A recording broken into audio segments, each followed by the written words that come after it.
the company wants you to play a role in which it is misaligned with how your body has configuration has changed because of some sadhana. They will ask you to lie to a customer, for example. That is the issue. Issue is not we can't make money, we can make money. Business needs to, at fundamental, the problem it is solving, it has to just grow and provide the solution in the most holistic way possible, looking at every impact it is having and have a holistic solution for every single thing. If they do that, there will not be any. Ramdas talks about this dharmic business stuff sometimes. And I think there was some impact these guys did. The early the open source software movement has something to do with it.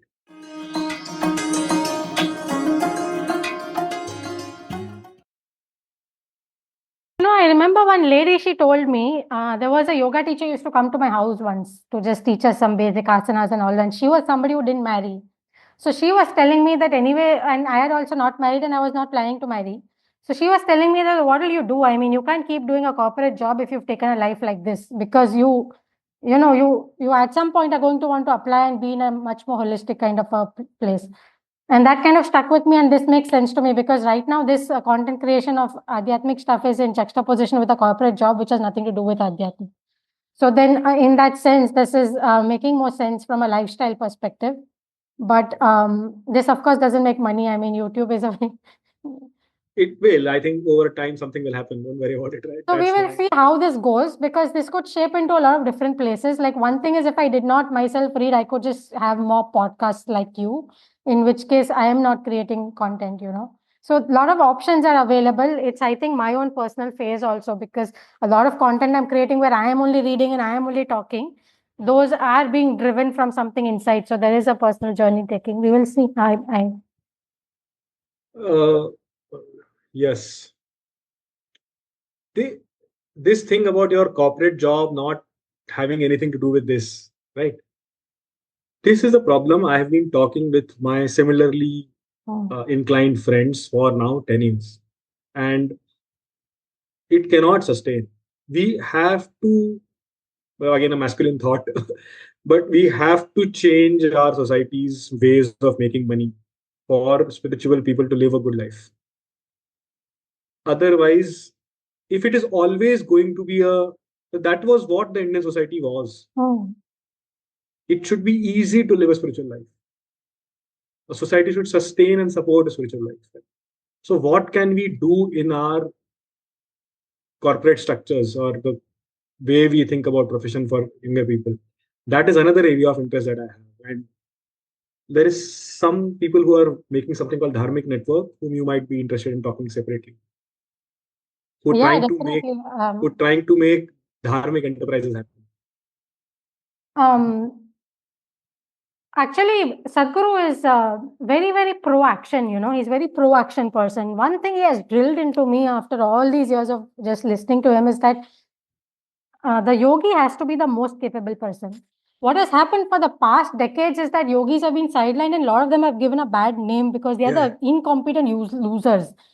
So I am very clear that I am the most competent person in the whole surrounding. I can definitely make money. Yeah, definitely. Yeah. But I also think that that's not the problem. The problem is the company wants you to play a role in which it is misaligned with how your body has configuration has changed because of some sadhana. They will ask you to lie to a customer, for example. That is the issue. Issue is not we can't make money, we can make money. The issue is that if you're doing a job, Isn't the issue the basic core of the business, which very often is actually a lot of businesses at core are solving a problem. That is correct. Yeah. But the truth is also that, just for example, take Zomato. They are solving the problem that they are supplying food. But the marketing angle is that indulge in your cravings. Then you are rubbish. You are harming the society. Business needs to, at fundamental, the problem it is solving, it has to just grow and provide the solution in the most holistic way possible, looking at every every impact it is having and have a holistic solution for every single thing. If they do that, there will not be an issue. I will love to be part of a job that is really doing something holistic and ensuring that every piece of it is a boon to society and not a harm. Yeah. And the again, one thing that Sadhguru, listening to so much of Sadhguru has taught me also is we need to oppose them, but more important is to create alternatives where other people can find jobs, right? And I have been part of some which which are doing great. Which are not very well known, but they have a large impact on ground. There are people who are doing things in healthcare which are great. The thing is this you exactly pointed out. What are you selling? What is Zomato selling? Right? They are appealing to the Shadrupu inside you.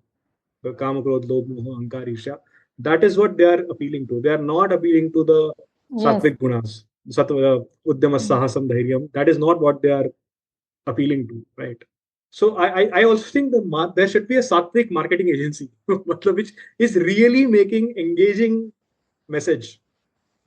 A lot of these Bombay ad agencies, which the Bandra is filled with, I work with some of them. It's not good. No, They it's don't not. come up with good ideas. They But come they up with won't. Why will they come up? You have seen those people. What is their lifestyle? yeah. Why will they come up with them? But there are good Sattvic message ads which get hit also. People appreciate. It's not that only Chadrupu sells. Good thing also sell. But nobody is putting that kind of creative effort in doing that marketing. I thought many times that I should go and create this conscious marketing. And the Conscious Planet page, join the Conscious Planet, conscious marketing, conscious brand building, conscious. I never did. I think I don't know. I did never really want to go into it. It would be a whole. Yeah. We are just talking. That would be. There are things that happened in the West in the 60s, 70s in the hippie culture. You know of Ramdas, right? Yeah. Ramdas talks about this dharmic business stuff sometimes. And I think there was some impact these guys did. The open source software movement has something to do with it. Okay. Yeah. Correct. Yeah. That we will do for free. That's very interesting you mention it because, when ChatGPT released, that was like the first generative AI became available to the full public in general. I thought it was a very, very significant moment. And one of the things I so absolutely appreciated is we didn't hear about awesome generative AI behind closed doors. We got it free for everyone to use and see what it is and be able to use to a pretty reasonable degree. And that I thought was a very, very significant thing that happened. And you are actually tracing that back to stuff like Ramdas and all, which is awesome. There is a lot of these California software people in the 80s and 90s, 70s and 80s and 90s. They were influenced by some Indian things. So Sam Altman has his own issues, but there is this, Jack Cornfield. Heard his name? Vaguely. It's ringing a bell, but I cannot trace it. Jack Cornfield is a Buddhist Vipassana teacher. Okay, yeah, I must have. He was a friend of Ramdas. There is a podcast between when Jack Cornfield is talking to Sam Altman. Interesting one, you might like it. Yeah, that explains to me why this happened like this. I'm so happy ChatGPT came out as a. But I think Sam Altman has his questions. Whether he has his good sides to him, but he's in an internal struggle.